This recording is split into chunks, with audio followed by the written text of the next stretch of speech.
Next question की तरफ बढ़ते हुए हमारा 8th क्वेश्चन कहता है try to collect all the currently accepted meanings for the word species. ठीक है, स्पीशीज का मीनिंग पूछा गया है आपसे और कहा गया है discuss with the teacher the meaning of species in case of higher plants and animals on one hand and bacteria on the another and bacteria on the other. मतलब कि हमसे पूछा गया है, सिंपली अगर हम बात करें इसको सिर्फ सिंपल भाषा में अगर तोड़ लिया जाए, कभी भी बड़ा सा कॉम्प्लिकेटेड क्वेश्चन हो उसको क्या करना है, सिंपल लैंग्वेज में उसको तोड़ के फिर स्टडी करना है, फिर उसको समझना है और उसको अच्छे से समझने के बाद ही आप बच्चों आपको अपनी आंसर राइटिंग जो है वो स्टार्ट करनी है। स्पीशीज पूछा गया है हमसे कि स्पीशीज जो है वो क्या होती है।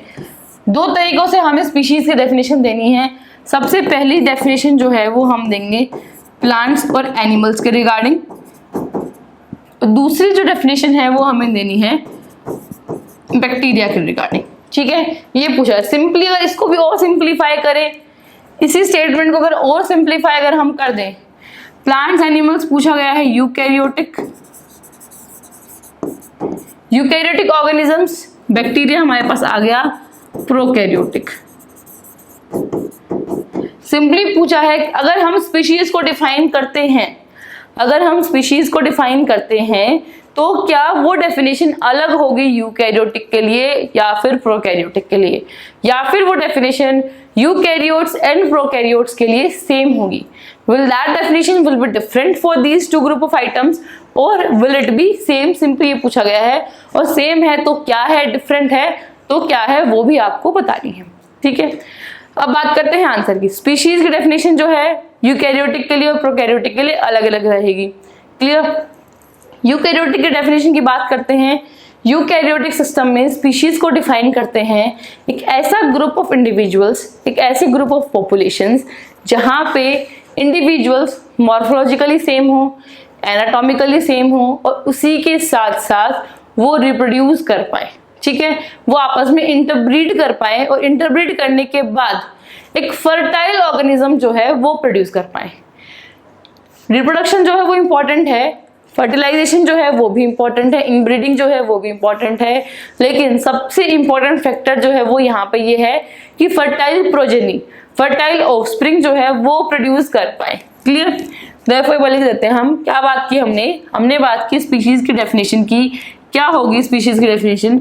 अ ग्रुप ऑफ ऑर्गेनिज्म जो क्या है, जो मॉर्फोलॉजिकली सेम हो, जो एनाटॉमिकली सेम हो, इसी के साथ साथ जो रिप्रोड्यूस कर पाए, जो रिप्रोड्यूस करके क्या बना पाए, फर्टाइल प्रोजेनी जो है वो बना पाए।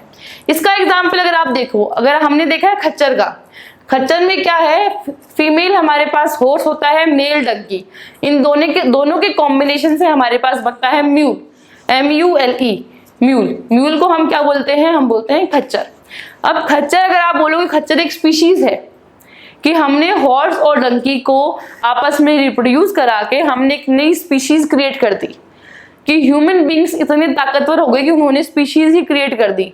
नहीं, फिर तो नेचर का अगर हम सुप्रीम पावर बोलते हैं उसका कोई रोल ही नहीं हुआ।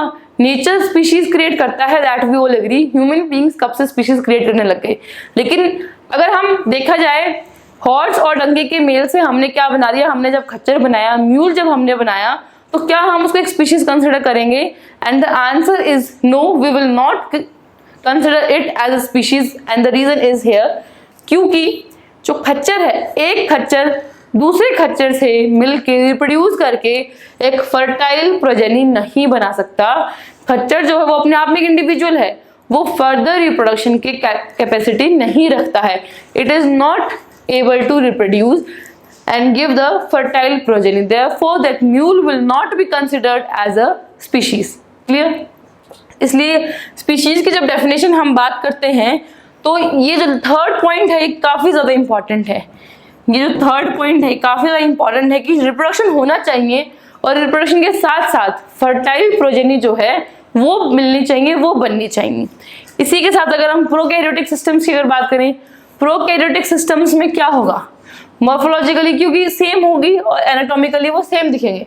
मॉर्फोलॉजी की इतनी बात ही नहीं आई क्योंकि प्रोकैरियोटिक सिस्टम जनरली क्या होते हैं हमारे पास, यूनिसेलुलर सिस्टम्स होते हैं, जिनमें क्या होना चाहिए, इनमें भी मॉर्फोलॉजिकल एनाटॉमिकली सेम होना चाहिए। लेकिन फर्टाइल प्रोजेनी वाली जो बात है वो बात प्रोकैरियोट्स में एप्लीकेबल नहीं होती है, क्योंकि इनमें हमारे पास फर्टाइल प्रोजेनी से हमें कुछ देखने को मिलता ही नहीं है।